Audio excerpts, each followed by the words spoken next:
1987 সন 24 June গভীর রাত রোজারিওর অখ্যাত এক হাসপাতাল মহাকাশ থেকে ছিটকে পড়ল এক মহাতারা। যে মহাতারাটা পৃথিবীতে না আসলে সম্ভবত পৃথিবী বঞ্চিত হতো তার সৌন্দর্য থেকে, অনেক গল্পই থেকে যেত অলিখিত। বুঝেই তো গিয়েছেন নিশ্চয়ই, বলছি ফুটবল সৌন্দর্যের দেবতা লিওনেল মেসির কথা। ছোট্টবেলাতে ফুটবলার হবার স্বপ্ন দেখেছিলেন, ওই একটা স্বপ্নকেই পরিচর্যা করেছেন। রোজারিওর ধুলোমাখা পথে খেলার সায় ছিল পরিবারের, আর লাই দিয়েছিলেন দাদি সেলিয়া। তার আশকারাতেই এলাকার ক্লাব গ্রান্দিওলি হয়ে নিউয়েলস অ্যান্ড ওল্ড বয়েজ থেকে বার্সেলোনা। এর পরের গল্পটা শুধুই ইতিহাস। পুরো পৃথিবীকে তার পায়ের মায়াজালে প্রায় 2 যুগেরও বেশি সময় ধরে বেঁধে রেখেছেন। 18 বছরের ক্যারিয়ারে কাতালান জার্সিতে কি জিতেননি তিনি।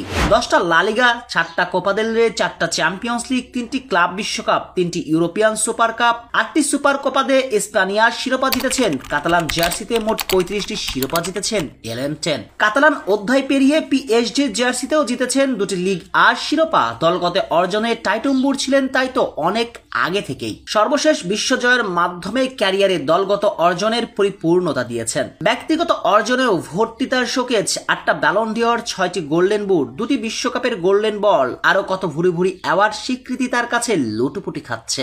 সবকিছু মিলিয়ে ফুটবল জাদুকরকে বলা হয় সর্বকালের সেরা ফুটবলের মহারাজা। আর এবার অফিসিয়াল ভাবে সে স্বীকৃতি পেতে চলেছেন এলেমটেন। কেননা মেসি যে এবার জিতবেন ফুটবল মহারাজের মুকুটখানা, 2027 সাল নাগাদ মেসির মাথায় উঠতে পারে এই মুকুটটি। হিয়ালি আর না করা যাক, স্পষ্ট ভাষায় পরিষ্কার করা ভালো কিভাবে আর্জেন্টাইন জাদুকর মহারাজের খেতাবটি জিততে চলেছেন। প্রতি বছর দেওয়া হয় ফুটবলের রাজার খেতাব অর্থাৎ ব্যালন ডিওর, আর প্রায় 3 দশকে একবার দেওয়া হয় সুপার ব্যালন ডিওর, আর এটাই এবার জিততে চলেছেন লিও। পুরো ফুটবল ইতিহাসে অবশ্য একবারই দেওয়া হয়েছিল এই অ্যাওয়ার্ডটি, যেটা জিতেছিলেন আলফ্রেড ডি স্টিফানো। 1989 সালে তাকে ভূষিত করা হয় এই খেতাবে। রিয়ালের হয়ে 308টি গোল করে সর্বোচ্চ গোলদাতার আসনে আসীন হয়েছিলেন কিংবদন্তি ডি স্টিফানো। 1956 থেকে 1960 সালের মধ্যে 5টি ইউরোপিয়ান কাপ জয়ে গুরুত্বপূর্ণ ভূমিকা পালন করেছেন তিনি।